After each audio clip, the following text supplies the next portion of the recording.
विठाला विठाला विठाला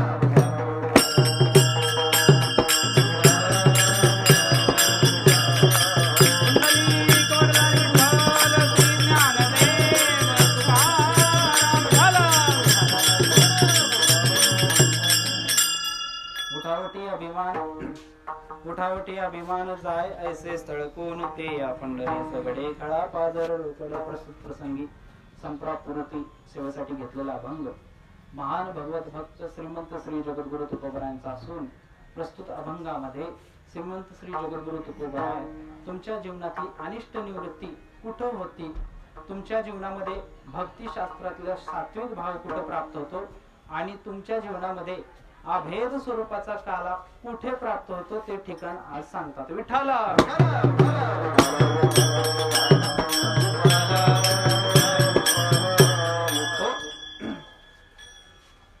अभंगावर काही विवेचन करण्यापूर्वी अल्पसा परिहार देणं अगत्य आहे.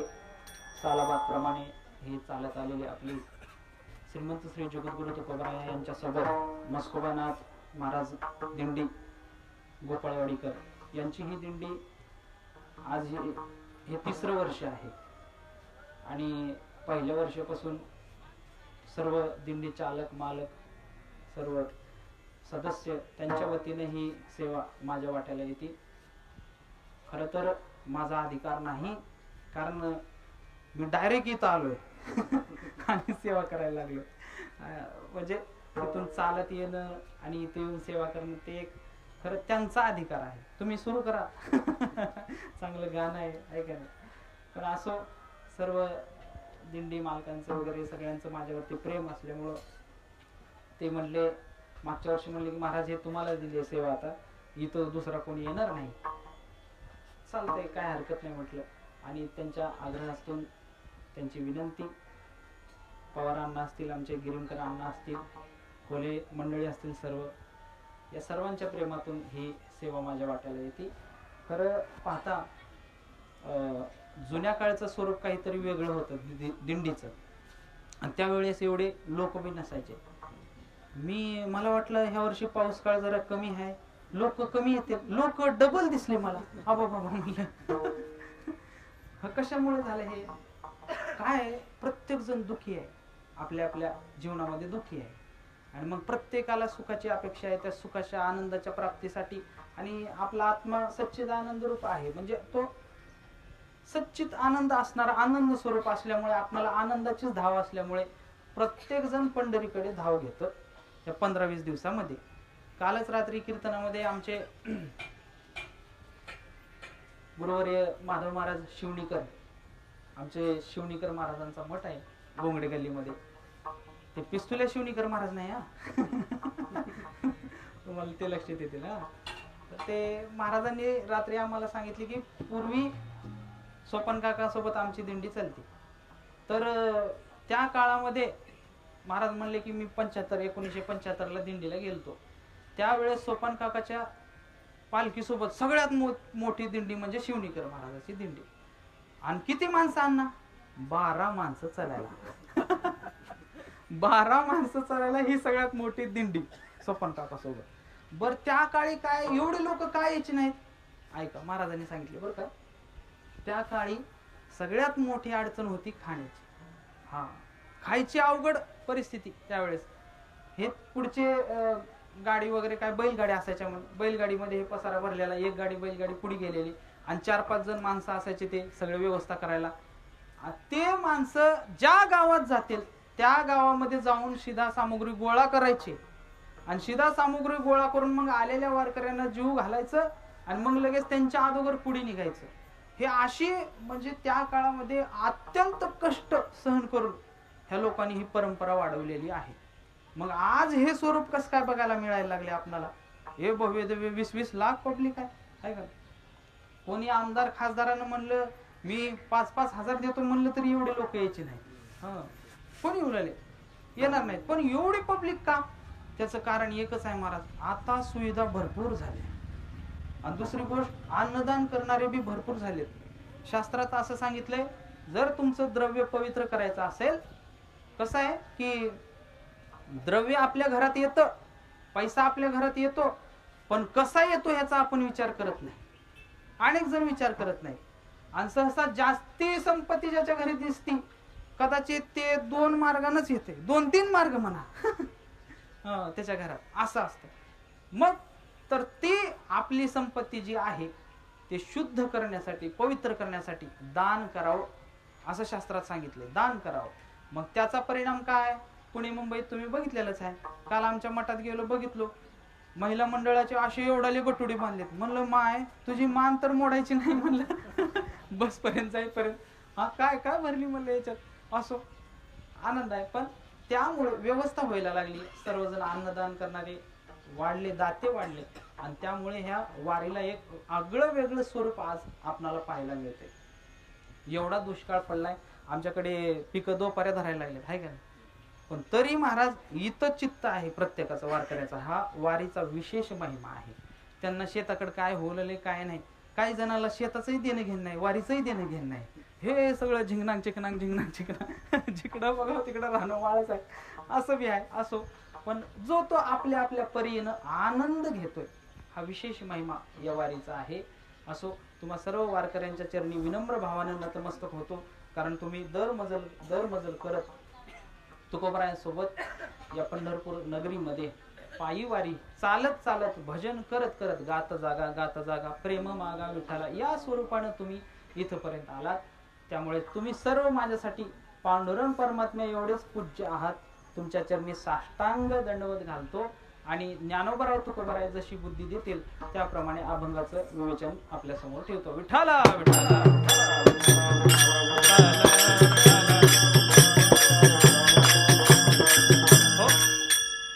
उठा उठी अभिमान जाय ऐसे स्थळ कोण ते या पंढरीचं घडे खळा पादर रोकडे. प्रस्तुत अभंगामध्ये श्रीमंत श्री जगद्गुरु तुकोबराय अनिष्टाची निवृत्ती आणि इष्टाची प्राप्ती कुठे होती ते ठिकाण सांगतात. लक्षपूर्वक ऐका. सगळ्यात अगोदर तुम्हाला माझा प्रश्न आहे, मी पहिल्या वर्षी कोणता अभंग घेतला होता सांगा बरं जरा. हा काल्याचा असं जाऊ द्या, पहिल्या वर्षीच द्या सोडून. देवीच्या मंदिरापाशी मागच्या वर्षी झालं. कोणता अभंग घेतला होता?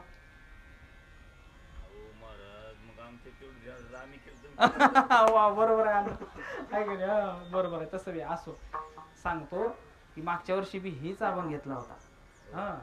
हाच अभंग घेतला होता आणि या वर्षी परत हेच अभंग घेतलाय. का तर माझं पोटच भरलं नाही मागच्या वर्षी, म्हणून मी जरा ह्या अभंगाकडे परत लक्ष दिलेलं आहे. आणि वर्ष परत ज्ञानोबराय तुकोबरायांचं महाराज आशीर्वाद म्हणून त्याच्यावर काहीतरी वेगळा भाव सुचला.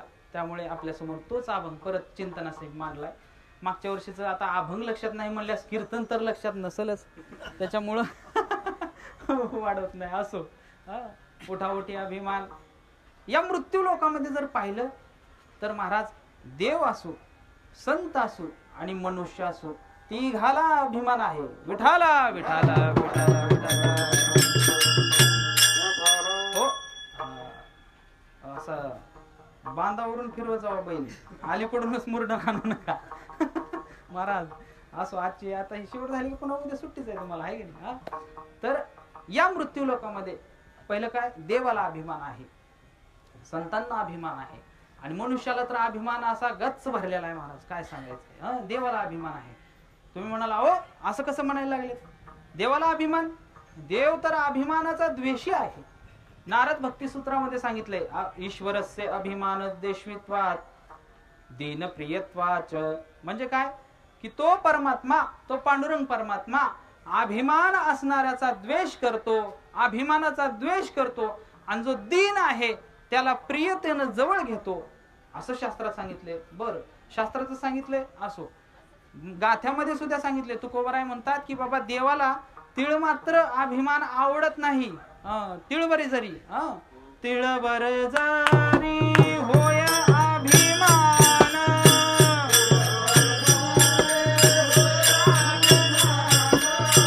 तिळबर जरी होय अभिमान,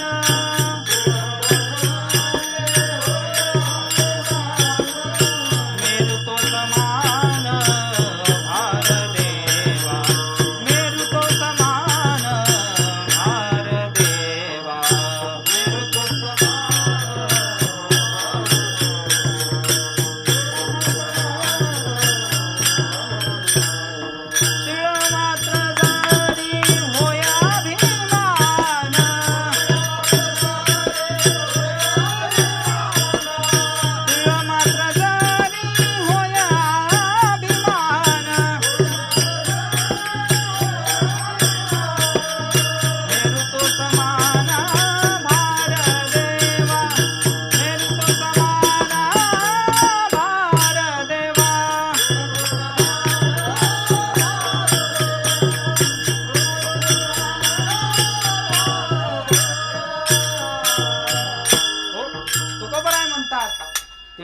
जरी होय अभिमान, मेरू तो समान भार देवा. एखाद्या भक्ताला किंवा सामान्य माणसाला थोडा जरी अभिमान झाला, तिळभर अभिमान झाला, तर देवाला खपत नाही. तो देवाला पर्वता एवढा, मेरू पर्वता एवढा अभिमान वाटतो, त्याचा देव द्वेष करतो. असा परमात्मा असणारा. हा, आणि खरंच अभिमान ज्याच्याकडे आलाय, देवाने त्याला चांगलाच झपका दिला. एक शिव महापुराणातली कथा सांगतो. नारद मुनी हिमालय पर्वत असं फिरत फिरत जात असताना त्यांना ते हिमालय पर्वत एवढा आवडला, आणि आवडला हे रम्य ठिकाण पाहिलं, आणि तिथं साधना करायला नारद मुनी बसले. नारद मुनी साधना करायला बसले, तपश्चर्या करायला बसल्यानंतर ते 1-2 वर्ष नाही, 87,000 वर्ष तपश्चर्या केली नारद मुनी. किती? 87,000 वर्ष. आणि मग इंद्राला घाम सुटला, की आपलं पद राहतं का नाही, की हे लाकाला गाठल्यानंतर आपलं पद इरीस खाली करावं लागतं. त्याला लय भीती आपल्या पदाची, सगळ्यालाच भीती आहे म्हणा पदाची. त्याच्यामुळे तर लाडकी बहीण योजना आणली. असो, आता काय किती का कर्ज वाढना, असो बहिणी खुश असल्या पाहिजेत. विठाला विठाला.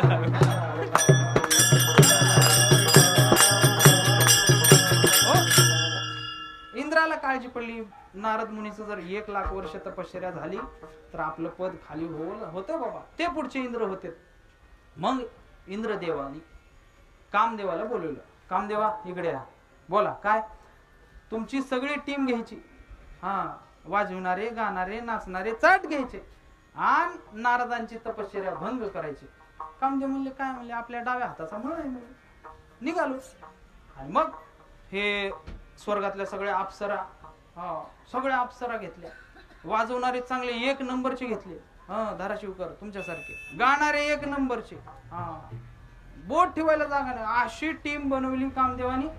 आणि हिमालय पर्वतावरती नारद मुनीच्या पुढे गेले, आणि मग म्हणले 1, 2, 3 सुरू व्हा. आणि मग ते अप्सरांना नृत्य करायला लागल्या. त्या अप्सरा का अशा तशा होते का महाराज? त्यांच्या अंगाचा सुगंध यायचा, सुगंध. आपल्या अंगाचा येतो तसला नाही. आपल्या अंगाचा आहे का नाही, जवळ सुद्धा बसू वाटत नाही, म्हणून आपल्याला रोज धुवावं लागतं, आहे का नाही. असं तर ते असल्या सुगंधी अप्सरा, आणि ते तिथं समोर नृत्य करायला लागल्या. गाणं गाणारे गायला लागले सुंदर असं. ते काही भजन नव्हतं बरं का. नारदाला बिघडवायचंच गाणं गायचं होतं त्यांना, आहे का नाही. आला काय शांताबाई वगैरे काय ते असेल ते बघा आता. इकडून तिकडून चक्रा नकरा, चक्रा नकरा, तसे गाणे म्हणायला लागल्या, हे अप्सरा नाचायला लागल्या. पण नारद मुनी येऊ का तेव झाले नाही. मग कामदेवाला वाटलं काय करावं. म्हणले एवढं आम्ही इथं डीजे वाजवतोय तरी ह्यांना जाग येणं गेले. म्हणले नाही नाही, म्हणले आता आपले 3 बाण चालवावं लागतात. म्हणले नारद कामदेवाकडे 3 बाण आहेत बरं का. पहिला बाण त्यांनी हार घातला त्यांच्या गळ्यामध्ये, हार घातला की महाराज तिथं समोरच्याची हारच होती. म्हणूनच काय की महाराज लोक हार घालतात, हारावर हार, हारावर हार.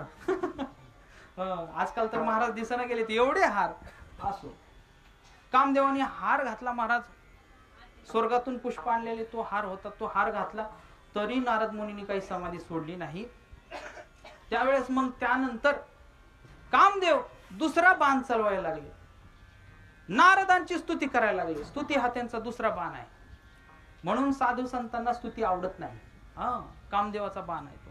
आणि आम्हा महाराज मंडळाला बाबा महाराज तुम्ही काय रात्री कीर्तन केलं ना, अशी छाप टाकली, बापरे.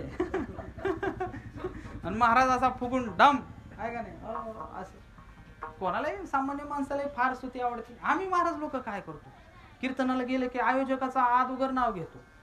आयोजक मंडळी, भजनी मंडळ, बाबा अण्णा तुमच्यासारखा कोणीच नाही म्हणतो. मग काय असं म्हणलं तर मग पुढल्या वर्षी हाय मला. तसं नाही, आपला अण्णा स्वभाव वेगळा आहे. पण गाव ते जाऊ द्या. माझं आमच्या लातूर जिल्ह्यात कीर्तन होतं, आणि तिथं आता उन्हाळ्यात मग त्या ज्या व्यक्तीनं माझी तारीख घेतली होती त्यांनी म्हणलं होतं महाराज हे बघा हे गायकाचे वादकाचे नाव बरोबर म्हणलं. आणि त्यांनी म्हणले माझं बी नाव लिहा की खाली. आयोजक अरे बापरे म्हणलं तुमचं नाव लिहिलं. आणि मग मला काय झालं, मी चिठ्ठी खिशात ठेवली. खिशात ठेवल्यानंतर चिठ्ठी काय झालं की मला गायक नाव वादकाचे नाव पाठ झाले, आणि नेमकं त्याच नाव विसरलं मी. आणि कीर्तन झालं. कीर्तन झालं आणि पुन्हा माझ्या माझ्या लक्षात आलं बाबा ह्या व्यक्तीचं नावच घेतलं नाही, आता काय करावं. आणि मग कीर्तन झाल्यानंतर चला म्हणला महाराज घरी जाऊ, चहा घेऊ आणि तुम्हाला नारळ देतो. म्हणलं चालतंय. घरी गेलो आणि चहा वगैरे घेतला आणि मग नारळ देताना ते म्हणले महाराज 1000 कमी आहेत. आम्ही म्हणलं का, माझं नावच घेतलं नाही. अरे बापरे म्हणलं, खिशातलं तेल टाकून निघावं लागलं गावाकडे. असं लय अवघड आहे महाराज. स्तुती फार माणसाला आवडते, आपलं नाव घ्यावं, स्तुती करावं अशी माणसं असो. पण नारद मुनीवरती तो बाण काही काम केलं नाही. तोही बाण फेल गेला. त्यावेळेस कामदेवाकडे तिसरा बाण आहे महाराज. तिसरा समाधीमधून उठवण्यासाठी त्यांनी पहिला बाण चालवला, कोणता, हार घातला. दुसरा स्तुती केली तरी नारदांनी समाधी सोडली नाही. आणि तिसरी वेळेस महाराज त्यांना शरण आले, विनम्र भावाने हात जोडले आणि मस्तक त्यांच्या चरणावरती ठेवल्याबरोबर नारद मुनी समाधीतून उत्थान पावले. आणि म्हणले काय कामदेवा, काय इकडं काम काढलं तुमचं. म्हणे काय नाही म्हणले की तुम्ही बरेच दिवस झाले समाधीमध्ये लीन आहेत, म्हणून तुमची गाण्या वाजवण्याची जरा सेवा व्हावी, तुमचं मनोरंजन व्हावं याच्यासाठी इकडं आलो म्हणले. नाही नाही म्हणले, तुम्ही वेगळ्या प्लॅनिंग ना आलते म्हणले, मी काही येडाय का म्हणले. माझ्यावरती जी आणटी नाही सगळ्या त्रिभुवनाचं मला कळतंय म्हणले. मला सांगू नको म्हणले. असं म्हणले, जावा म्हणले तुम्ही. आणि मग नारद मुनीला असं झालं की ज्या कामदेवाने भगवान भोलेबाबांना हरवलं, ज्या कामदेवानी भगवान ब्रह्मदेवांना हरवलं, त्या कामदेवाला मी ह्या पट्ट्यानं हरवलं.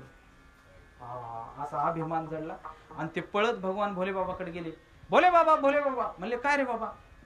म्हणे ज्या कामाला तुम्ही भस्म केलं, जाळून टाकलं, तुम्हाला त्यानं हरवलं, त्या कामदेवाला मी हरवलं म्हणले. भोले बाबा म्हणले वा, आनंदाची गोष्ट आहे नारद मुनी. साधू संत त्याला हरवू शकतात म्हणले, काय याच्यात म्हणले, चांगली गोष्ट आहे म्हणले. फक्त तुम्ही विष्णूकडे जाऊ नका. काय, तुम्ही त्या विष्णूकडे जाऊ नका असं त्यांनी सांगितलं. चालतंय म्हणले, काय हरकत नाही म्हणले, पण मी कामदेवाला जिंकल. भोले बाबांनी कामदेवाला भस्म केले. आणि तो आता अशा देह स्वरूपात नाही, भस्म झालेला आहे. पण भस्म झालेला कामदेव एवढा सळतो आपल्याला, हे ध्यानात घ्या.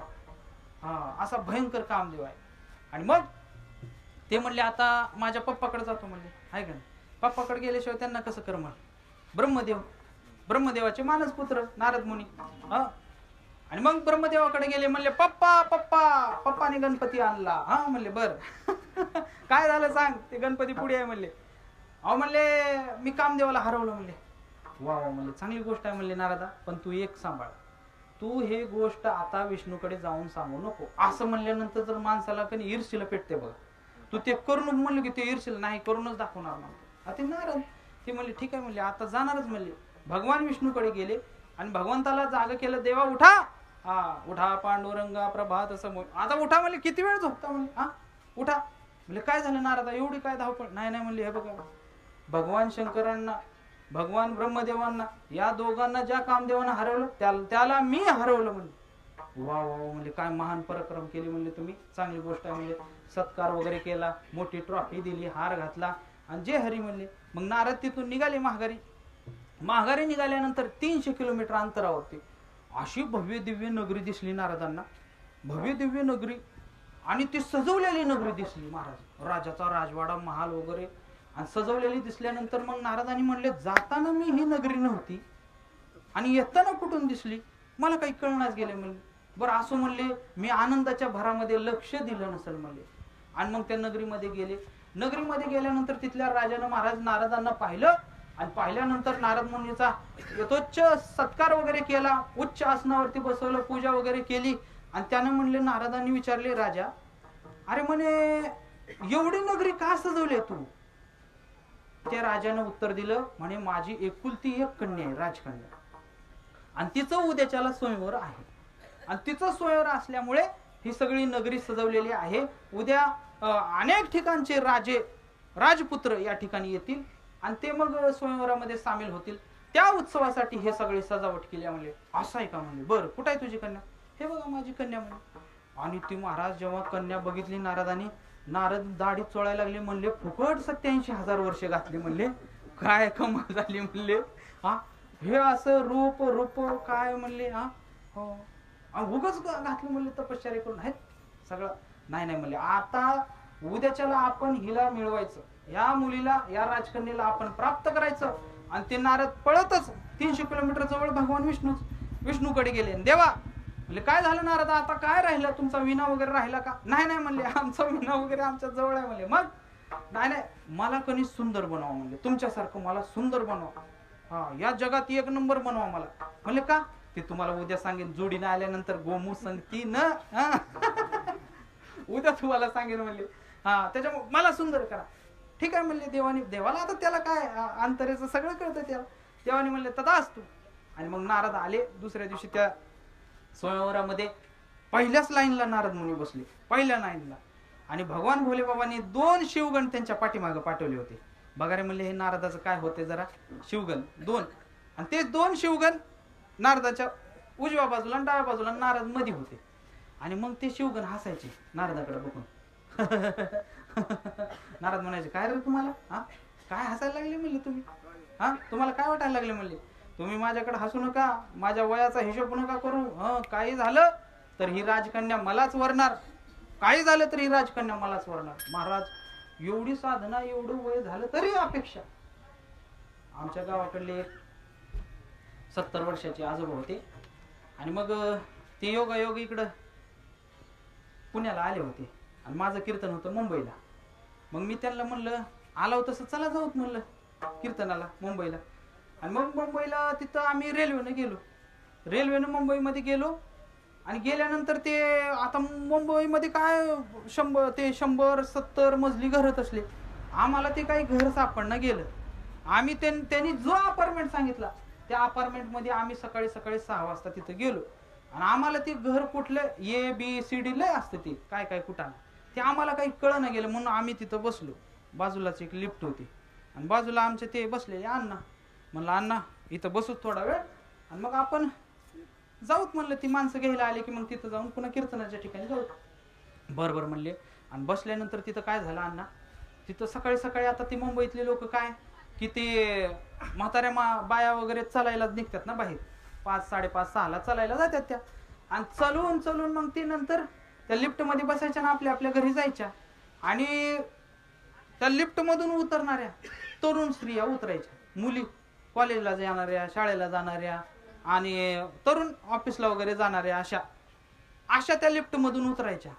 हे आमचे 15-20 मिनिट तिथे गेले की अण्णा.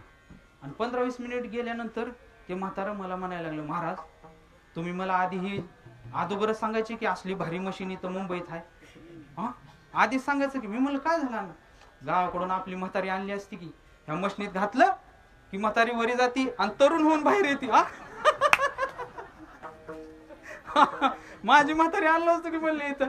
म्हणलं अण्णा तसं नाही. तसं काय तुम्ही खोटं बोलताय म्हणले महाराज, काय राव म्हणले, असलं हे असली मशीन इथं मुंबईत आहे. मी लय ऐकलं तर मुंबई लय मायावी नगरी आहे, ही मशीन आहे, मला सांगायचं नाही, मी म्हातारीला आणलं असतं. म्हणलं तसं नाही, व्यायाम करून घरी चालल्यात आणि ती ऑफिसला शाळेला चालल्यात. म्हणलं असं आहे का, बरं बरं बरं. असं म्हणजे वय किती झालं अपेक्षा. तसं नारदांना महाराज ती अपेक्षा, ती राजकन्या प्राप्त करायची महाराज इच्छा झाली. आणि मग ते पहिल्या लाईन मध्ये बसले. ती राजकन्या महाराज वरमाला घेऊन त्या लाईन मध्ये फिरत होती. नारदाकडे तिनं बघितलं सुद्धा नाही. मग तर ते शिवगुण लय हसायला लागले. कसं झालं. आणि ती राजकन्या फार पुढे गेली. पुढे जाऊन ती 2 लाईनी फिरून एका कोपऱ्यामध्ये महाराज श्याम वर्णाचा एक महाराज भगवंताचा अंश असणारा तो तिथं उभा होता. त्याच्या गळ्यामध्ये कोपऱ्यातल्या त्या राजपुत्राच्या गळ्यामध्ये तिनं हार घातली.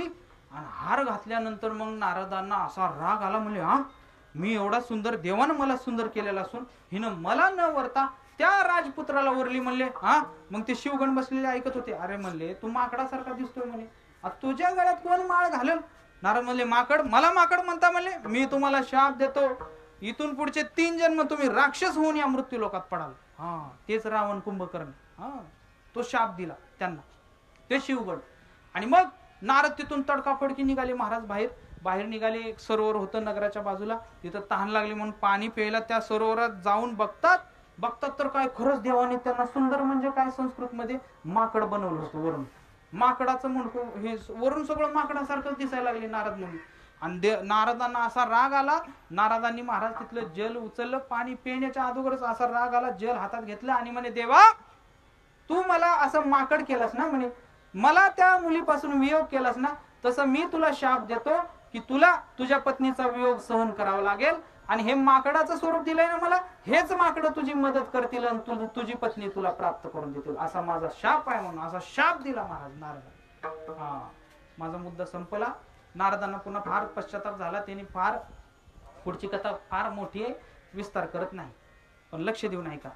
काय की ज्या नारदांनी कामदेवाला जिंकले होते आणि मग त्यांना काय झालं होतं, अभिमान झाला होता. त्या गोष्टीचा अभिमान नारदासारख्याला 87,000 वर्ष तपश्चर्या करणाऱ्या नारद मुनीला अभिमान झाला, पण देवाला तिळभर सुद्धा अभिमान आवडत नाही.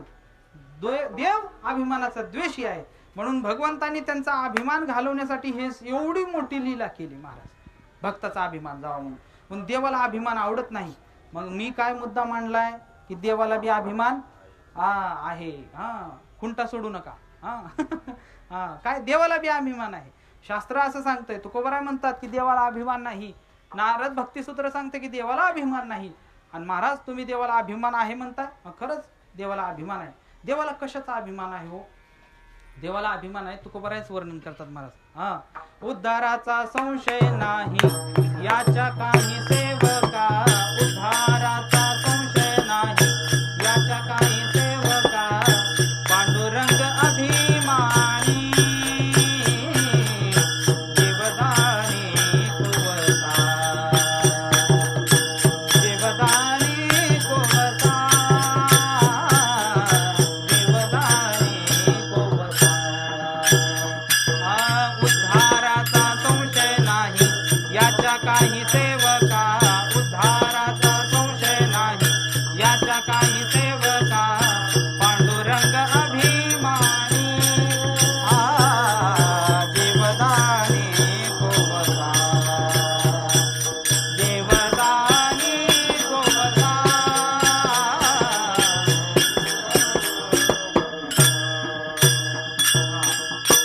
माझं मनातलं सांगत नाही बाबा. मी एवढा जो महाराज देवावरती बोट ठेवलं ना, ते तुकोबरायांच्या गाथ्यामुळे एवढं बोलू शकलो. काय देवाला अभिमान आहे तुकोबराय सांगतात. मी माझ्या मनचं सांगणार. देवाला अभिमान आहे. कसला? उद्धाराचा संशय नाही याच्या काही सेवका. जो त्याचा सेवक आहे का नाही त्याचा अभिमान त्याला आहे. तुम्ही जे वारी करत आलेत ना इथपर्यंत, भले तुमच्या गळ्यात माळ नसल असल, तुम्ही भजन केलेत का नाही, पण त्याच्यात तुम्ही सेवेमध्ये चालत आलेत. कधी ना कधी त्याचं नाव घेतलंय आणि त्याचा सेवक दास या अंतकरणाने इथपर्यंत आला. तुमचा अभिमान त्याला आहे. त्याचा पांडुरंग अभिमानी जीवदानी कोसवा. किंवा आणखीन एक प्रमाण आहे, अभिमानी पांडुरंग. गोवा कशाचा हो मग? चिंता कशाला आहे? त्याला तुमचा अभिमान आहे. तुकोबारा म्हणतात चला वारीला. त्याला तुमचा अभिमान आहे, चला. किंवा आणखीन एक प्रमाण आहे महाराज. उदार हा जगदानी पांडुरंग अभिमानी, तुळशी दळ पाणी चिंतनाचा भुकेला. तुकोबारा म्हणतात काय की उदार हा जगदानी पांडुरंग अभिमानी. त्याला काय नाही बाबा, तुम्ही त्याचं नाव घेतलं. तुळशीदळ पाणी, तुळशीला भावे तुळशीदळ पाणी जोडा हात, करावे काय पुढे म्हणावे पतित वेळोवेळा. ते तुळशीला पाणी घालताना त्याचं तेवढं एक जरी नाव घेतलं ना, चिंतनाचा भुकेला. त्याचा त्याला अभिमान आहे.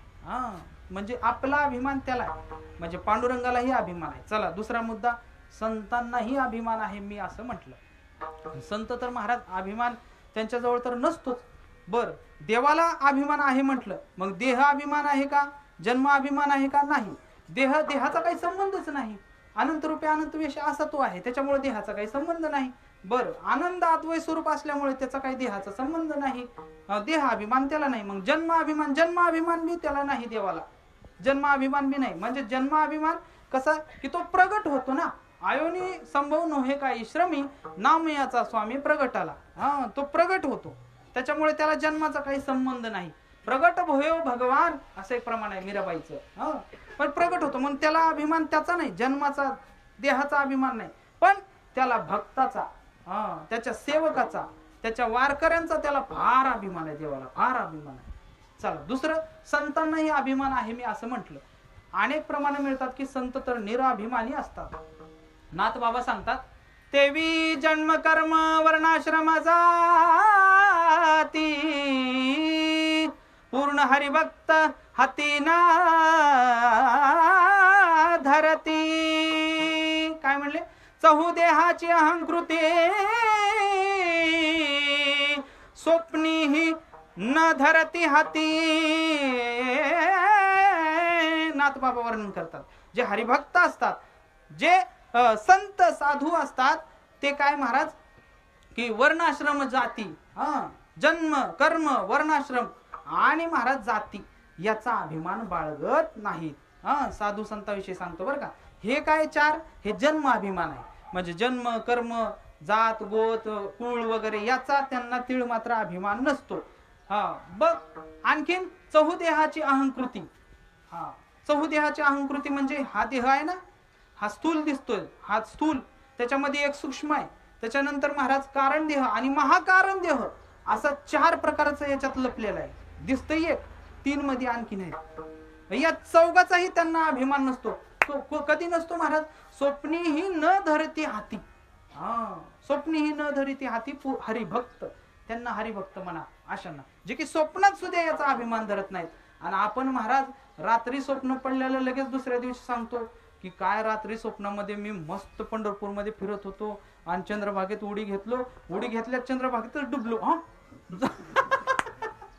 आणि दचकन उठलो, आहे का नाही. म्हणजे आपण झोपेत सुद्धा आपल्या देहाला काय मानतो, सत्य मानतो, आहे का नाही, सत्य मानतो.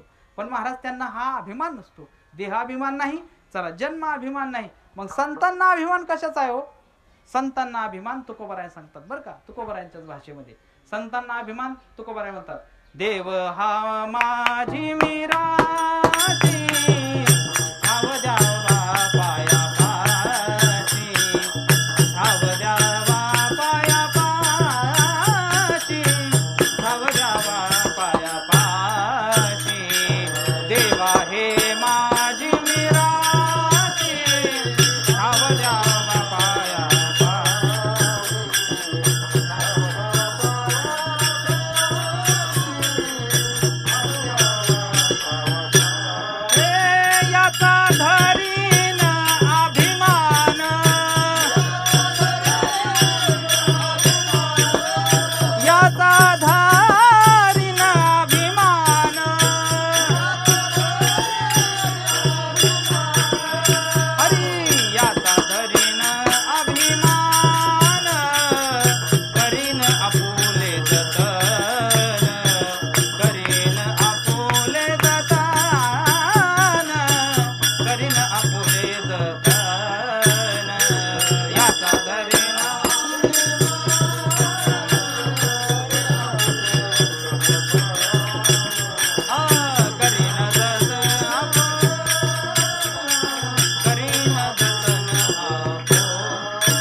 देव हे माझी मीराशी, आणि ठाव द्यावा पायापाशी, याचा धरीन अभिमान, करीन जतन आपुले. बोला आता संताकडे अभिमान आहे का नाही? मिळालं का नाही प्रमाण? की देवा तुझ्या वारीचा, तुझ्या नामाचा, तुझ्या भक्तीचा मी अभिमान धरीन म्हणतात तुकोबाराय. आणखीन एका ठिकाणी तुकोबाराय म्हणतात, माझा अभिमान असो द्यावा. देवाला म्हणतात काय, तरी नित्य नित्य करी आळवण, माझा अभिमान असू द्यावा. देवा तुला माझा अभिमान असू दे, आणि मग तुझा अभिमान मी बाळगतो म्हणतात देव. तुझा अभिमान मी बाळगतो तुकोबाराय म्हणतात. म्हणजे संतांनाही अभिमान आहे. बर ते असे आहेत, अभिमाना हाती सापडेना, लवविले तैसे लवे जाते. तुकोबाराय म्हणतात की कोणी जर त्यांना वाकवणारा मिळाला, आणि संतांना वारकऱ्यांना वाकवणारे तर लयच असते. चांगल्या बरं का.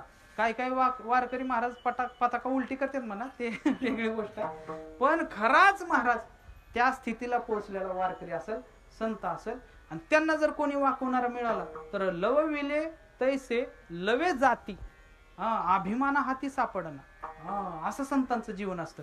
अभिमानाच्या हाताला सापडत नाहीत ते. त्यांना कोणी वाकवणारा मिळाला तर तिथं नम्रपणानं महाराज नमस्कार घालतात. अभिमान त्यांच्याकडे नसतो. पण तुकोबारायच म्हणतात की बाबा याचा धरीन अभिमान, करीन जतन आपुले. याचा मी, या परंपरेचा, तुझ्या सेवेचा मी अभिमान धरण. आणि काय अभिमानामध्ये महाराज आपले वारकरी चालतात हो, आहे का नाही. ते तुकोबारायांचे पुंडलिक महाराज देवकर, त्यांचे मी व्हिडिओ बघायचो, फेटा फेटा बांधलेला, हे धोत्राचं चाळ येतं खवल्याला उपरण्यामध्ये, आणि असं भजन करत नाचत, म्हणजे साक्षात तुकोबाराय आलेत काही की असं वाटतं त्यांच्याकडे बघितल्यानंतर. हे सगळे मंडळी महाराज एवढे महाराज आनंद घेत का? कारण त्याचा अभिमान धारण केलेला आहे.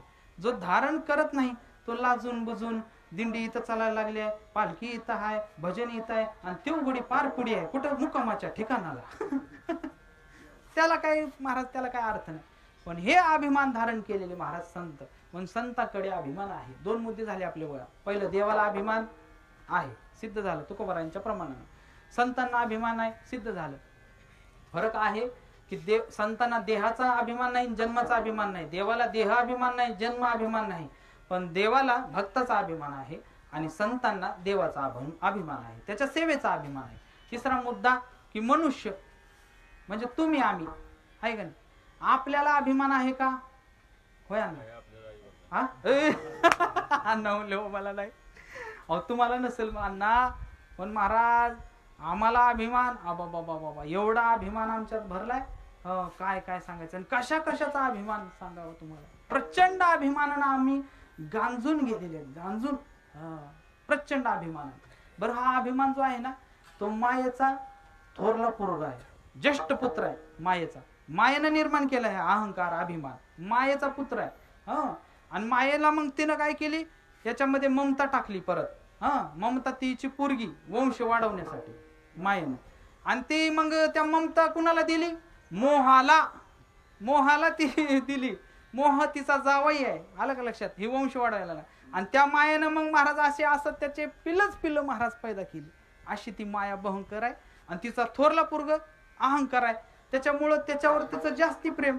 तसं आपल्या सगळ्याचा अहंकारावरती जास्ती प्रेम, अभिमान. आपल्याला महाराज प्रत्येक गोष्टीचा अभिमान आहे. सगळ्या गोष्टीचा विचार करण्यापेक्षा आपल्याला सगळ्यात जास्त अभिमान देहाचा आहे. देहाभिमानी आहोत आपण. दुसरं जन्माभिमानी आहोत.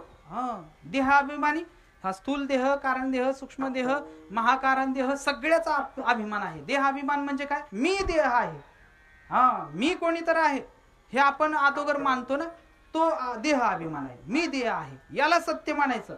हा की नाशिवंत आहे, नाशिवंत देह जाणारा सकळ, तुकोबारायांनी सांगितलंय.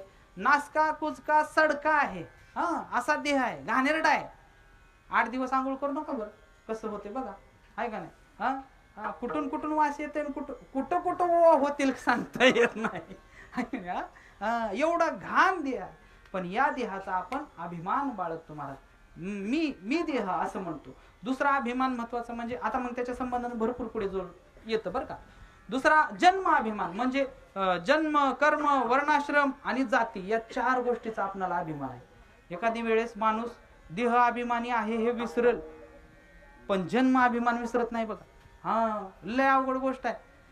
मला इकडं पश्चिम महाराष्ट्रात चांगलं वाटतंय इकडंच राहिलेलं का. आमच्या तिकडं हे जन्म अभिमानी लय लोक आहे. म्हणजे कसे की माझं डोक्यावर घेतलेले हे सगळं माझं आहे.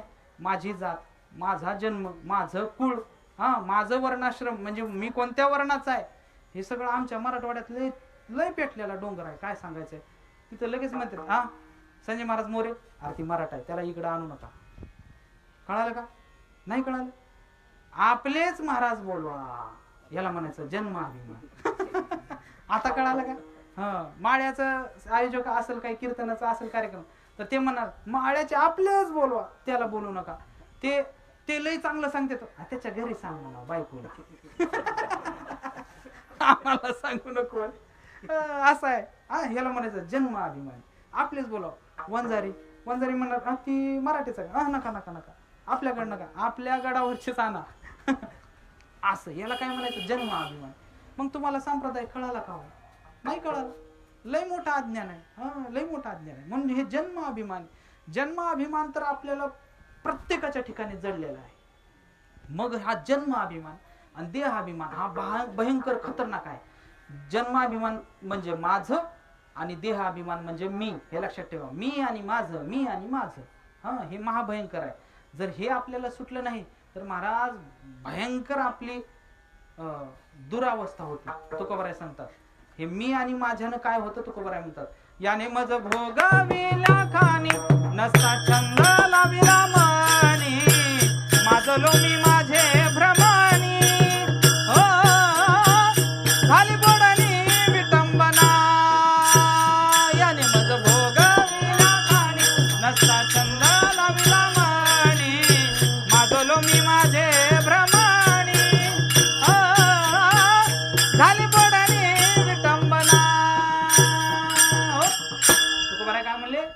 त्याने मज भोगविला खानी, नसता छंद लाविला मनी, माजलो मी माझे भ्रमणी, झाली बोडणी विटंबना.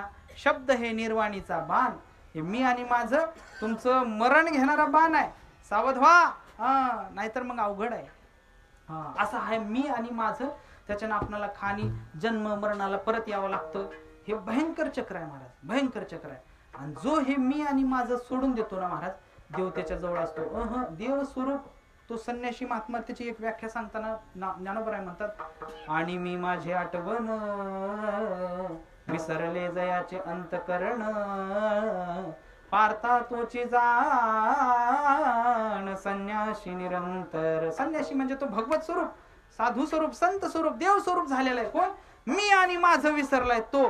नाहीतर उग महाराज भगवे कपडे घातलेत, मोठा भस्म फिस्म लावलाय, जटा अशा पार वाढल्यात की काय सांगावं. इथून पार पंढरपूरच्या मंदिर इतक्या जटा आहेत लांब.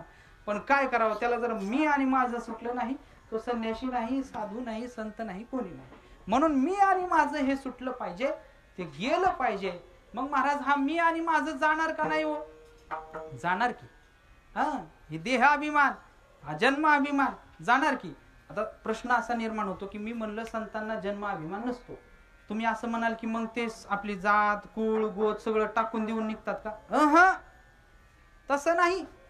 प्रत्येक संतांनी वर्णन केले की आपल्या जातीचं ठामपणाने. हे काय मग लय मी असं चक्रात टाकतो लक्ष देऊ नाही का काय? मी काय म्हणलं संतांना जन्माभिमान देहाभिमान नसतो, पण पाहायला गेलं तर प्रत्येक संतांनी महाराज आपल्या जातीचा उल्लेख केलेला आहे का नाही? देवा तुझा मी सोनार आहे का नाही? देवा तुझा मी कुंभार,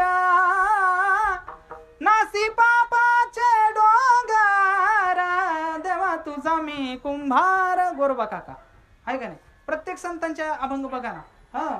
नामदेव महाराजांनी शिंपी समाजाचा अहो म्हणून वर्णन केलेलं आहे, अनेक संतांनी जातीचं वर्णन केलेलं आहे. मग महाराज तुम्ही सांगितलं त्यांना जन्माभिमान नसतो. ऐका, ते सांगितले कशासाठी की बाबा निदान किंवा आमची माळीयाची जात, आमची माळीयाची जात, शेत लावू बागायत, शेत लावू बागायत. आता हे ब्रह्मस्थितीत पोहोचलेले महात्मे त्यांनी का सांगितलं? हे त्यांना माहित होतं हे सामान्य जीव अत्यंत जन्माभिमानी असणार, आणि निदान ते आमच्याकडे बघून तरी पंढरपूरच्या वारीला येतील की माझ्या वंशामध्ये माळी समाजामध्ये सावता महाराज होऊन गेलेत, माझ्या कुंभार समाजामध्ये गोरोबा काका होऊन गेलेत, माझ्या शिंपी समाजामध्ये नामदेवराय होऊन गेलेत, माझ्या ब्राह्मण समाजामध्ये ज्ञानोबाराय होऊन गेलेत, हे तुकोबाराय मराठा समाजामध्ये तुकोबाराय होऊन गेलेत, हे माझ्या वंशात होऊन गेलेत. म्हणून माझ्या वंशाची परंपरा आहे बाबा, मी वारीला गेलं पाहिजे असा त्या संतांचा अभिमान धारण करून हे सामान्य लोक वारीला येतील, देवाची भक्ती करतील. म्हणून त्यांनी आपलं जातीचं वर्णन केलेलं आहे. पण ते या जातीचा अभिमान बाळगत नाहीत. आलं का लक्षात? त्याच्यात राहतात, सोडून देत नाहीत, त्याच्यात राहतात, पण त्याचा अहंकार धारण करत नाहीत. असे संत असतात. पण आपण माणसं निदान तेवढंही करत नाही की आपण सावता महाराजांच्या वंशातले आहेत बाबा, निघालं पाहिजे वारीला, आहे का नाही? मला वाटतं निमी गोपाळवाडी माळी समाजाचे आहे का नाही? त्याच्यापेक्षा जास्त असतील, जास्त आहेत, आहे का नाही? सगळेच आलेत का वारीला? नाही, आहे का नाही? मोजके लोक, आहे का नाही? आता इथं बसले, मला निमी गोपाळवाडी मराठा समाजाचे असले, आहे का नाही? सगळेच आलेत नाही. कोण वारीन फिर रे, बघत जाऊ दे तिकडे, चल असं.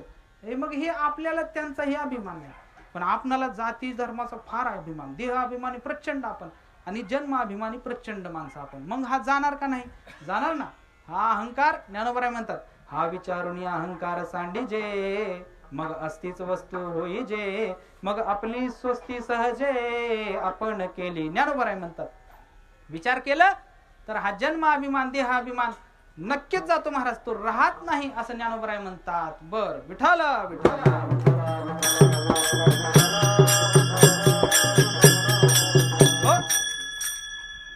एका साधकाने महाराज श्रवण करणारे कीर्तन श्रवण करायला बसलेला तुकोबराय समोर, तो म्हणला की तुकोबराय आमच्या जवळ तेवढा बी विचार नाही म्हणला.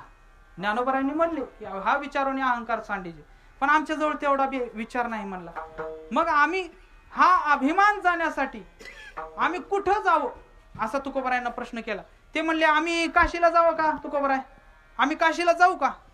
तुकोबराय म्हणले अरे गड्या, म्हणले तिथं मरण मुक्ती वाराणसी म्हणे, मोक्ष देऊनी उदार काशी होय कीर परी वेचणे लागे शरीर तये गावी. तुकोबाराय म्हणतात अरे बाबा ज्ञानोबारायांनी सांगितलंय तिथं तुला अभिमान जाईल तुझा, पण तिथं तुला मरावं लागेल म्हणलं. हा मरण मरण म्हणल्यास काशी पिशी काय नाही म्हणले, मी इथंच काशी करतो बस म्हणले. गप काशीला कशाला जायचं म्हणले, हा इथंच बस तू म्हणले. हा तो म्हणला मग काशी जाऊ द्या मला, काशीला मरावं लागतंय का नाही, जाऊ द्या मला. मग मी बद्रीनाथ केदारनाथ इकडे जातो म्हणला, तिकडे जातो आणि माझा मग दोष घालवतो. तुकोबाराय म्हणले हे बघ म्हणले हिमवंत तू दोष खाय परी जीवित्वाची हानी होय. तू हिमालयात जाशील तिकडे गेलास तर काय होईल, तुझा दोष जाईल, अभिमान जाईल, पण कदाचित तू माघारी येशील का याची गॅरंटी नाही. याची गॅरंटी नाही. आमच्या दिंडीतले एक महाराजांनी हे काढली होती यात्रा बद्रीनाथ केदारनाथला, आणि तिकडं केदारनाथला वरी महाराज तिथं ऑक्सिजन कमी पडतो. आमच्या दिंडीतले एक महाराज असे भले लट्ट महाराज, जाडच्या जाड असे लट्ट, म्हणजे आताच म्हणजे आता वारीला येताना माझ्याकडे आले होते दौंडला, आणि तिथून मग तिकडे पालखीकडे गेले ते आळंदीला. असे लट्ट म्हणजे काय सांगायचंय महाराज. मग आम्ही काय केलं होतं, आता महाराज यायला लागलेत म्हणल्यानंतर आता जसं आम्हाला चांगली चांगली व्यवस्था करतात महाराज सगळे, मग आता आपल्या घरी महाराज यायला लागलेत म्हणले चांगलीच व्यवस्था केली. अण्णा मी केली, सोयाबीन फियाबीन टाकून महाराज ते व्हेज बिर्याणी कर म्हणलं बायकोला, व्हेज बिर्याणी, हा मसाला फिसाला मारून बासमती राईस एवढाला लाव. आणि महाराज आले, आणि महाराज आल्यानंतर महाराज ते बिर्याणी खाल्ली, त्यांनी संध्याकाळी जेवण केले, बिर्याणी खाल्ली, पोट भरून खाल्ली. महाराजाला अशी बिर्याणी आवडली. म्हणले संजू महाराज असलं आपल्याला तुला कधी खाल्लंच नाही, बघितलंच नाही. असं म्हणले पळीभर 2 पळी आगाव द्या म्हणले. आगाव वाढलं, जेवले, आणि जेवून महाराज झोपले. महाराज झोपले, आता ते चालत आलेले, प्रवास केलेले, झोपले. आमच्या वडिलाला बी दिवसभर काम केल्याने डोळा लागला, त्यांनाही डोळा लागला. मी बाजूला झोपलेलं आहे का नाही, मी काय कोणता खुंदून आलेला का, काय नाही, शाळेतून आलेला आहे का नाही. आणि मग झोपल्यानंतर ते महाराज जर घोरायला लागले अण्णा, आबा बाबा बाबा लय भयंकर,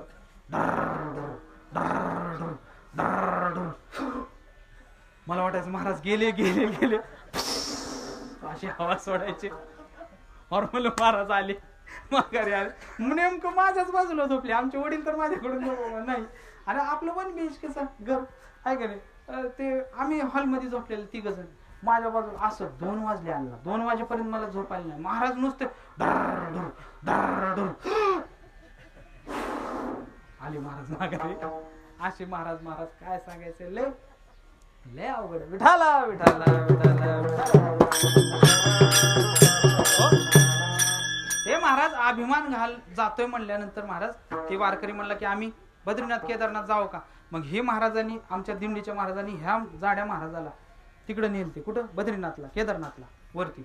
आणि ते गडी वरी गेल्यानंतर तिथं काय झालं महाराज, तिथं ऑक्सिजन कमी मिळतो. मग ह्या गड्याला ऑक्सिजनच मिळणं गेला, 10 महिना गेले, आणि मग महाराज आडवच पडले की ते तिथं. अरे बापरे, महाराज म्हणले ह्याला उगच हे पर्वत, दुसरा पर्वत वरी उगच आणलं म्हणले, या पर्वतावर याला 8 जणांनी उचलून खाली आणलं त्याला, आणि दवाखान्यात टाकल्यास मग नीट झाला. आला का सांगतोय कशासाठी, की हिमवंत तू दोष खाय परी जीवित्वाची हानी होय. गॅरंटी नाही महाराज तिकडून जिवंत याल का. कधी कधी काय होतं, ते असं बस अशी जातीन, खाली एवढी खोल दरी असती, मग कि दरीचा खाल्ला गाडी पडली तर गाडी सुद्धा दिसत नाही. मग फक्त पेपर मध्ये बातमी येते 40 यात्रेकऱ्यांचं निधन झालं, बस एवढीच बातमी येते पेपर मध्ये. माणसं सुद्धा सापडत नाही, एवढी खोल दरीन असा पहाडी इलाका आहे. म्हणून हिमवंत दोष काय परी जीवित्वाची हानी होय. बाबा तू तिकडे बी जाऊ नको म्हणतात, तू खबर आहे. मग तो म्हणला तू खबर आहे, या मृत्यू लोकात साक्षात वैकुंठ असणारा जगन्नाथ आहे, त्या जगन्नाथपुरीला जातो आम्ही. तुकोबाराय म्हणले अरे बाबा येडा का खुळा तू, त्या देवाना हे हात पाय. नामदेवराय म्हणतात की त्याला हात पाय नाही तर तू तिकडे जातोय कशाला, ते तुझं काय कल्याण करणार आहे. हा मग ते म्हणले की तुकोबाराय आम्हाला तर हा देहाभिमान, हा जन्माभिमान आम्हाला घालवायचा आहे, मग आम्ही कुठं जावं, आणि हे असं कोणतं स्थळ आहे की आमचा अभिमान तात्काळ जाईल. ते तुकोबाराय अभंगाच्या पहिल्या चरणात सांगतात.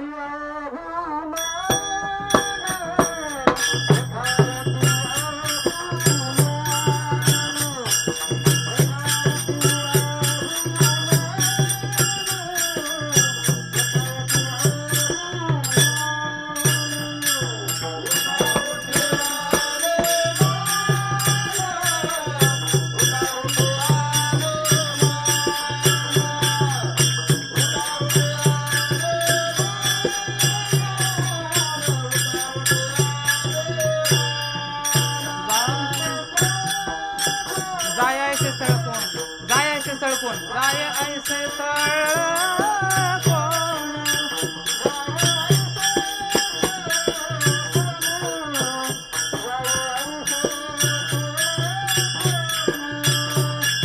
ते या पंढरीचा झाड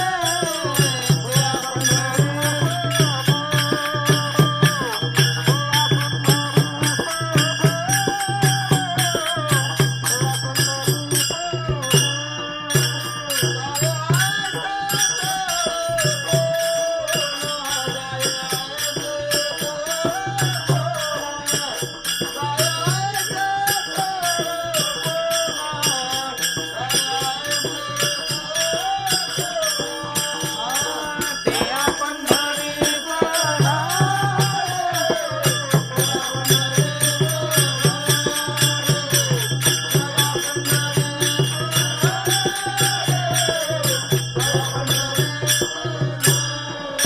हो, त्या साधकाने विचारलं तुकोबराय आमचा देह अभिमान आमचा जन्म अभिमान हे घालवण्यासाठी आम्ही नेमकं कुठं जावं.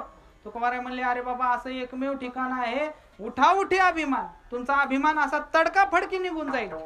जाय ऐसे स्थळ कोण कोण ते या पंढरीच घडे खळा पाझर रोकडे. त्या या पंढरपूरला जा बाबा. पंढरपूरला गेलास का उठाउठी तुझा अभिमान झटक्यात जातो. झटक्यात माणसं जर झटक्यात पटका होतो बघा आहे का नाही. झटका आला म्हणलं की आपण अगोदर म्हणतो गेले का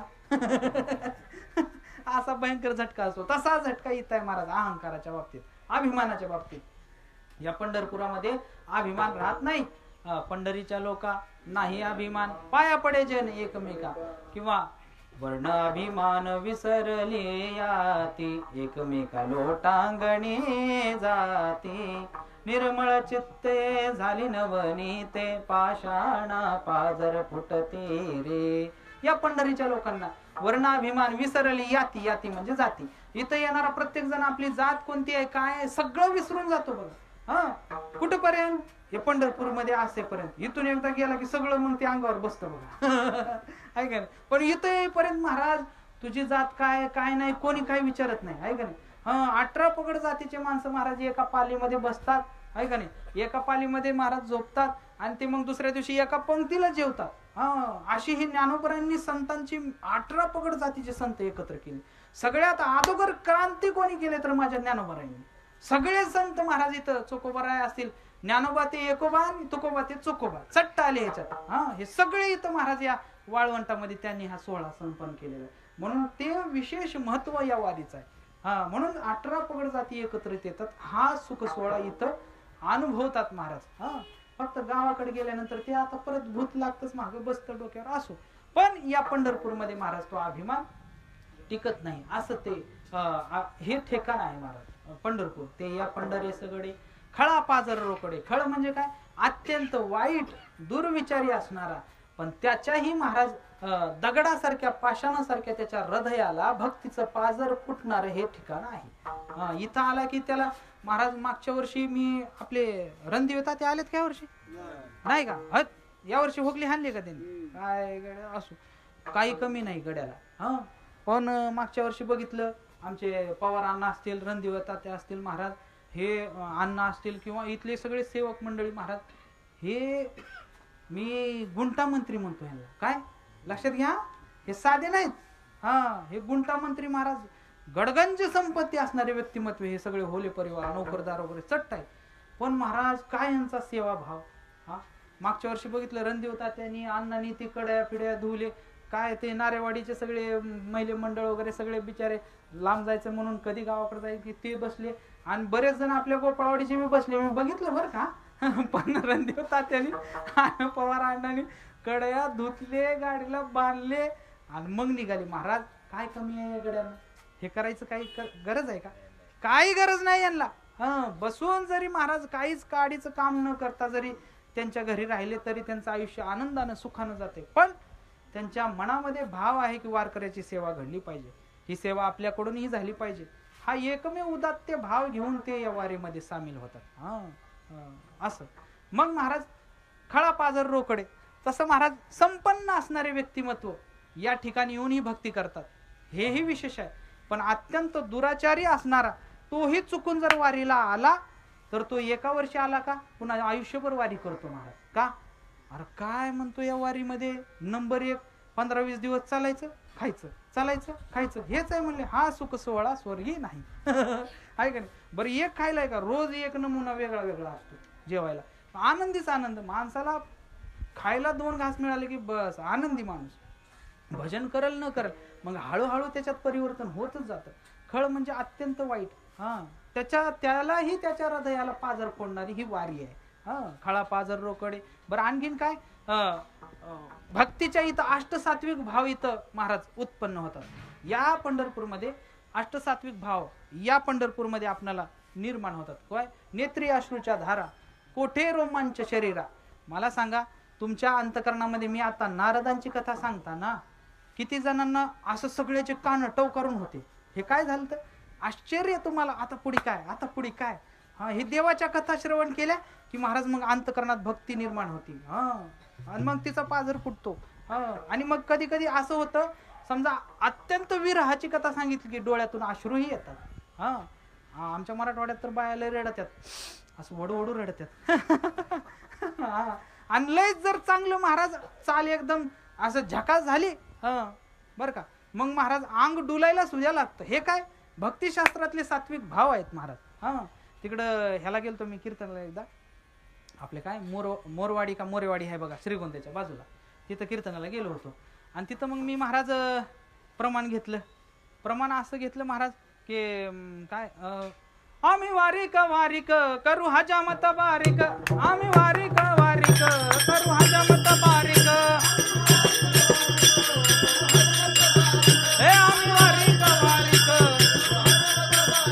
करू हजामत बारीक, हे करू हजामत बारीक, हे आम्ही वारिक वारिक करू हजामत बारीक.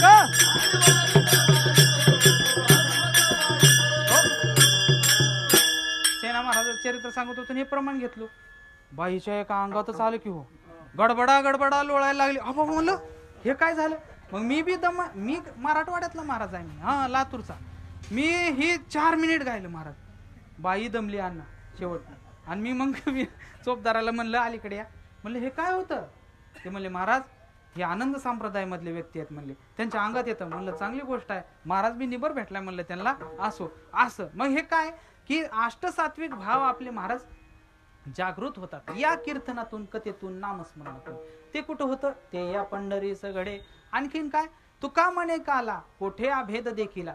अभेद स्वरूपाचा काला कुठं मिळतो? पण या पंढरपुरामध्ये मिळतो. अभेद स्वरूप. अभेद म्हणजे काय हो? भेद म्हणजे 3 प्रकारचे भेद. म्हणजे द्वैत, द्वैतात भेद आहे आणि अद्वैतात भेद नाही. मग हा पांडुरंग परमात्मा कसा आहे? आनंद अद्वय नित्य निरामय जे का निज ध्येय योगी यांच्या असा तो. ते हे समचरण साजी रे विठेवरी पहा भीमातिरी विठ्ठल रूप. असा तो पांडुरंग परमात्मा आनंद स्वरूप आहे, नित्य आहे, निरामय आहे, शुद्ध आहे, पवित्र आहे आणि त्याच्याजवळ द्वैत नाही.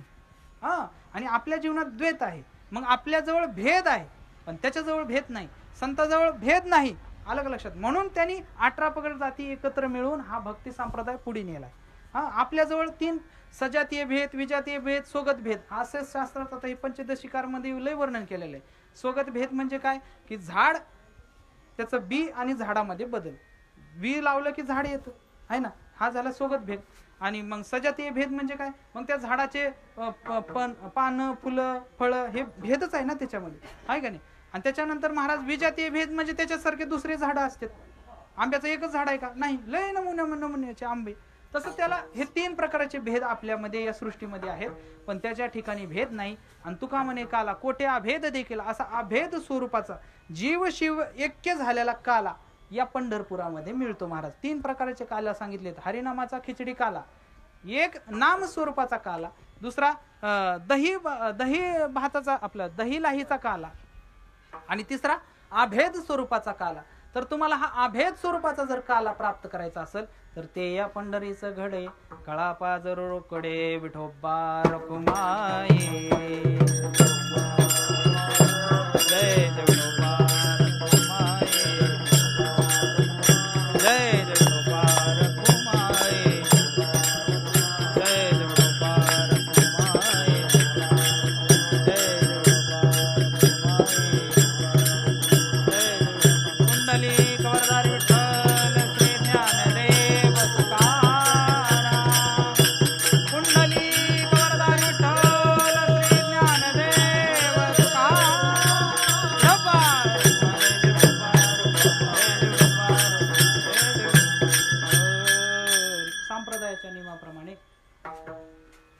तासाभरामध्ये आपण मला वाटतं अभंगाचा भावार्थच पाहिलेला आहे. आणि मागच्या वर्षीपेक्षा यावर्षी जर ज्यांनी कोणी लक्ष देऊन ऐकलं असेल तर चिंतन पूर्ण मी नवीन करण्याचा प्रयत्न केला, म्हणजे ज्ञानोबराय तुकोबरायांचीच कृपा म्हणायचं. तर आणखीन पुढल्या वर्षी जर याच्यातच काही भाव सुचला तर पुढल्या वर्षी आणखीन तुमच्या समोर मांडेल. असो, फक्त ज्ञानोबराय तुकोबरायांनी तो मार्ग दाखवावा. असो, उठाउठी अभिमान जाय ऐसे स्थळ कोण, ते या पंढरीचं घडे खळा पाजर रोकडे. काल्याचं कीर्तन म्हणजे महाराज अभंगाचं चिंतन झाल्यानंतर देवाच्या चरित्राचं वर्णन करायचं असतं. हा संप्रदायाचा अलिखित नियम आहे. तुकोबराय म्हणतात, देवादी देवा जगत्रय दिवा, परियेशी केशवा विनंती माझी, माझी वाणी तुझे वर्णी गुणनाम, ऐसे देई प्रेम काही काळा, ऐसे देई प्रेम काही काळा, ऐसे देई प्रेम काही काळा, माझी वाणी वर्णी गुणनाम, ऐसे देई प्रेम काही काळा, ऐसे देई प्रेम काही काळा.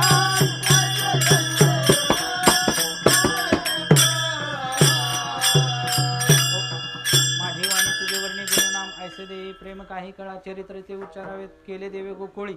भगवंतानी जे गोकुळात जे लीला केल्या महाराज त्याचं वर्णन काल्याच्या कीर्तनात करायचं. सगळं त्यांचं चरित्र सांगत बसायचं नाही. खरं काल्याचं कीर्तन काय की काही लोक काल्याचं कीर्तन म्हणले का देवाच्या आई वडिलांच्या लग्नापासून फार वळत वळत दावा वळत आणते तिथं, पण तसं नाही. अभंगाचं चिंतन आणि लगेच महाराज एक दोन लीला सांगून महाराज ती समाप्ती करायची त्या काल्याच्या कीर्तनाची. ऐका, रांगत रंगणी चोरीत लोणी, देवानी महाराज रांगताना काय केलं, गायी राखताना काय केलं, त्या लीला फक्त काल्याच्या कीर्तनात सांगायच्या. भगवंतानी महाराज अनेक प्रकारच्या लीला केल्या. देव महाराज रांगू लागले, रांगताना रांगत रंगणी हे आहेच, भरपूर गवळणी माहित आहेत तुम्हाला आहे ना. किंवा खोड्या करायला लागले. खोड्या करत असताना महाराज यशोदा माता म्हणते, अरे बाबा खोड्या नको करू, खोड्या नको करू माझे बाबा, हाती घेऊन या काठी शिकवीते जगा जेठी, यमुनेची माती खासी का का का, यमुनेची माती खासी का का का, बाबा ए बाबा खोड्या नको करू माझे बाबा. असं अनेक खोड्या करायला लागले देव. आणि मग घरी तर करायला लागले, पण हे बाहेर जाऊन पण खोड्या करायला लागले महाराज. बाहेर जाऊन सगळी टीमच बनवली त्यांनी, उपाशी मित्र मंडळ, अखिल भारतीय उपाशी मित्र मंडळ. आणि म्हणले काय पेंद्या वाकड्या बोबड्या सुदामा, काय म्हणले तुमची तब्येत पार अशी वाळून गेलीत म्हणले. महाराज तुम्ही पण लय वाळलेले, पुढल्या वेळेस असं झालं पाहिजे बरं का. काय म्हणले ते, म्हणले काय सांगावं देवा, म्हणले आम्हाला आमची आई फुळूक पाणी पाज होती म्हणले. फुळूक पाणी म्हणजे काय असते, ताक म्हणले, त्याच्यात काहीच नसतं म्हणले ताकामध्ये. आणि सगळा माल, चांगला माल म्हणजे तिकडं राक्षसाला मथुरीमध्ये जाते म्हणले. देव म्हणले असं आहे का म्हणले, ठीक आहे म्हणले, आपण आता ते ठेवायचं नाही म्हणले, आपणच खाऊन टाकायचं म्हणले, तिकडे जाऊ द्यायचं नाही. आणि मग महाराज ही टीम बनवून प्रत्येकांच्या घरी महाराज हे चोरी करायचे. आणि चोऱ्या करून महाराज मग ते खायचे तर खायचे, पण ते माट पिठ चट फोडून यायचे, नुकसान करायचे महाराज. थोडे दिवस आता ती मोठ्या घरचं लेकरू आहे माया, थोडे दिवस गवळणीनं सहन केली, पण गवळणीनं पुन्हा मग महाराज सहन होणं गेलं हे. आणि मग सगळ्या गवळणी महाराज भागवतकार वर्णन करणार. कृष्णस्य गोप्यो रुचिरम वीक्षय कौमार चापलम, शृण्वत्या किल तन्मातु रीती हो समागता. काय की भागवतकार व्यासमुनी वर्णन करतात की सगळ्या गवळणी मिळाल्या आणि त्या यशोदेच्या घरी मानल्या. चला आता म्हणले यशोदेला सांगूत म्हणलं, तुझं गाबड काय करतंय बघ म्हणल्या. आणि सगळ्या मिळून महाराज यशोदेच्या घरी गेल्या.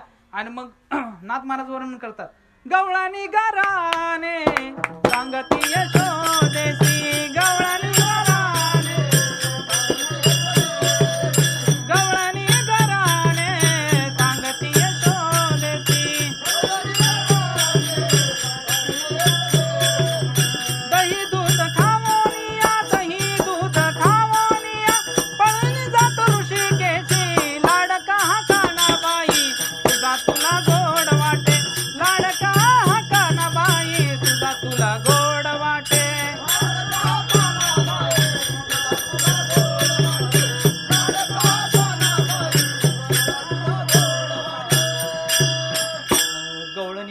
सांगती यशोदेशी, दही दूध खाऊनी पळून जातो ऋषिकेशी. आणखीन एक काय, गवळणी गाराने देती यशोदेशी. परवा आमच्या दारी आला, परवा आमच्या घराला दारी निजला होता म्हातारा. परवा आमच्या घराला दारी निजला होता म्हातारा. घेऊन ताकाचा हो डेरा फोडला सैरा त्यावरी. गवळणी गाराने देती यशोदेशी. हे सगळे गाराने सांगायला लागले, अगे तुझं कार्ट दिसतंय तसंच आहे म्हणले ते काळ. म्हणजे काय केलं का माझ्या लेकरानं? 5 वर्षाचं माझं बाळ, एवढं बाळ सगुण गुणाचे ताण. काय सांगता गाराने गे गोकुळच्या नारी, काय सांगता गाराने गे गोकुळच्या नारी.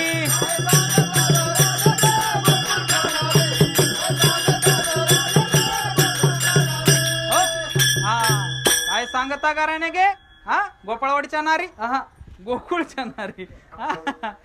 काय आम्हाला गाराने सांगता नारीवाडीच्या नारी. काय सांगता माझं लेकरू एवढं गुणाचं, एवढं लहान, आणि तुम्ही त्याच्या घराने सांगता. काय सांगायला लागलेत, काय केलं माझ्या लेकरानं? ती गोवळण म्हणायला लागली, वत्सा मुंचन क्वचित सोमये क्रोश संजात हसहा स्थेयम स्वादवत्यत ददीपये कल्पितै संयोगैहि मक्रान भोक्षण विभचती सचेन नाती भांडन भिनत्ती द्रव्याला बे गृह कुप्पे तू या तूप तोक क्रोशान. भागवतकार वर्णन करतात की अगं बाई तुझं पोरग वत्सा मुंचन क्वचित सोमये. अगं आम्ही धार काढायला, त्या गायीची धार काढण्यासाठी आम्ही चरवी घेऊन जातो. आणि चरवी घेऊन त्या गायीच्या ह्याला पाणी मारलं कासंडीला की ती गाय ती पाणी तर मारूच देत नाही, 2 लाता घालती म्हणली गाय आमची.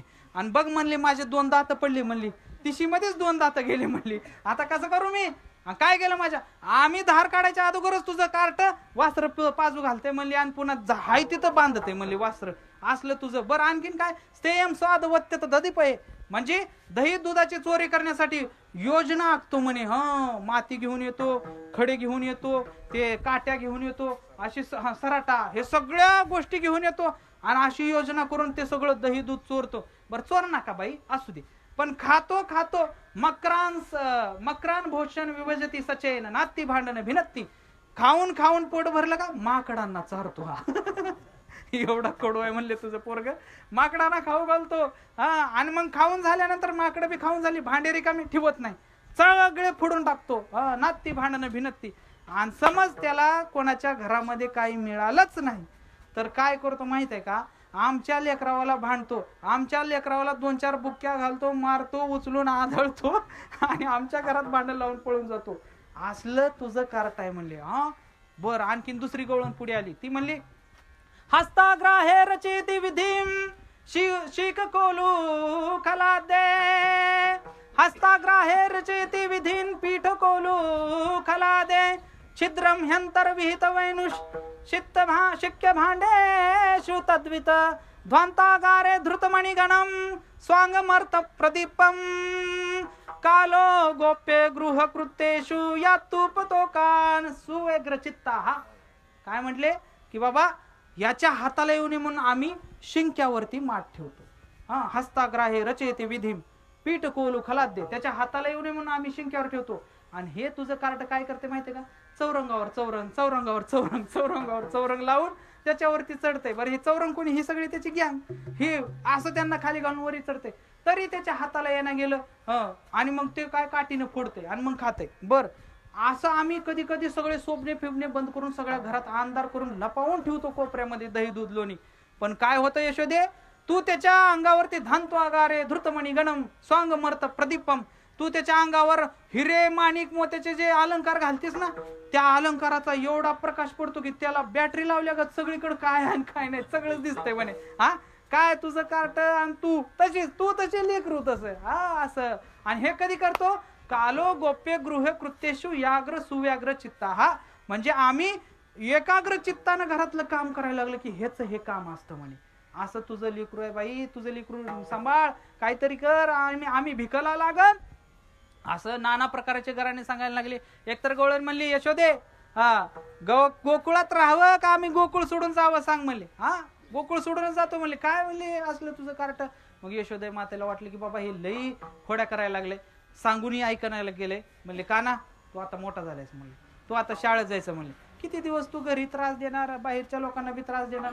म्हणूनच काय की महाराज लय पोरं वारकरी शिक्षण संस्थेत वाढलेत बघा, शिक्षण संस्था बी वाढल्यात, पोरच ऐकायला गेलो. काय करावं, द्या महाराजाकडे सोडून, ऐका नाही झालं तर झालं, न झालं तर न झालं, असं हो असं काय सांगायचं. माझ्याजवळ एक होता गणबा, त्याचं नाव महेश होतं, पण मी त्याला गणबा म्हणायचं. का काहीच पाठ करायचं नाही अण्णा, 2 वर्ष शिकलं, गाणं तेवढं म्हणायचं मस्त सुरात, पण त्याला सारे गम पदनिसा तेव्हा म्हणायचं सारे गप्पा बसा, सारे गप्पा बसा, सारे गप्पा बसा. आम्ही म्हणलं तुला असला गणबा. मग त्याला ह्या वर्षी कटाळून ते गोंधळी आपले गरुडकर काय होते खोरवाडीचे त्यांचा ते नातू, हा ते म्हणले ह्याला या वर्षी वारकरी शिक्षण संस्थेतच टाकतो म्हणले महाराज, तिथं चांगलं ठोकीत येत हानीत येत. हे आम्हाला नाही बरं झाले म्हणले, आम्हाला उलट बोलायला लागले. पण तिकडे तसे असू, पण तसं यशोदा म्हणली तुला शाळेतच घालते म्हणली, उद्यापासून तू गायी राखायला जायचं. महाराज भगवंतानी भागवतात वर्णन नाही, 9 लाख लहान गायी राखल्यात बरं का, म्हणजे ते वासर त्यांचे असं. तर ते महाराज ते 9 लाख गायी घेऊन उद्या जाईन मी राणा सवे घेऊन गोदना. हे भगवान महाराज राणामध्ये गेले आणि मला माहित आहे मग तिथं महाराज अनेक प्रकारचे खेळ खेळले, बासरी वाजवली महाराज. वृंदावनी वेणू वेणू कवनाचा माय वाजे, देवाशी बासरी वाजवायचे. हा तृणचारा चरू विसरली, गाई व्याग्रे एके ठाई झाली. काय वर्णन आहे, भानदास महाराज वर्णन करतात. तृणचारा खायचं विसरून गेल्या गाई, जसं तुम्ही आता विसरलायत की आम्हाला भूक लागल्या विसरलायत, स्वयंपाक झालाय, पण महाराज तुम्ही सांगा असं तुमच्या मनातलं मी ओळखायला लागलो. तसं महाराज ते तृणचारा विसरली, गाई व्याघ्रे एके ठाई झाली. गाय आणि वाघ एकत्र बसून देवाची बासरी ऐकत होते. ही लीला महाराज तिथं भगवान त्याने खेळले, अनेक खेळ खेळले महाराज. हा मामा मोरा हा मामा ऐक ना असे खेळ, अरे कानो बा खेळ डाव जाऊ नको रणी, अशा खेळ खेळले. आणि मग महाराज ते म्हणायला लागले काय खांदी भार पोटी भूक, काय खेळायचे सुख बाबा, आम्हाला भूक लागली. म्हणले काना. देव म्हणायला लागले हे बघा माझी आहे तैसी पाय, नाही तरी घराचा आहे, आणि चोरून या आणा माय, चोरी करून आणा, पण माझी आहे तशी आणा. तिथं तुकोबाराय बी होते. तुकोबाराय म्हणले अरे देवा मला कोणीच नाही. तुका म्हणे हारी माझे कोणी नाही घरी, नका करू दुरी मज पायावे गळे. तुका म्हणे माझे कोणी नाही घरी, नका करू दुरी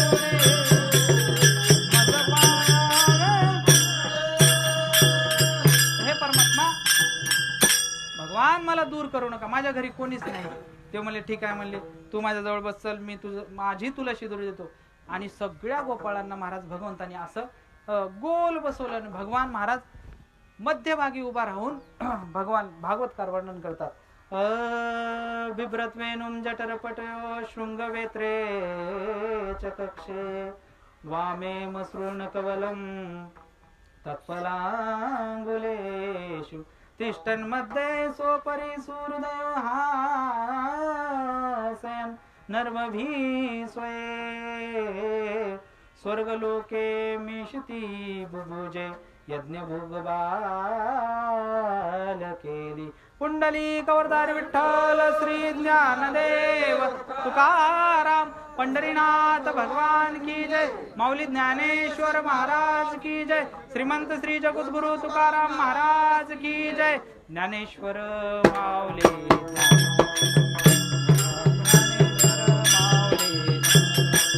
जय जय ज्ञानेश्वर माऊली, माऊली ज्ञानेश्वर माऊली,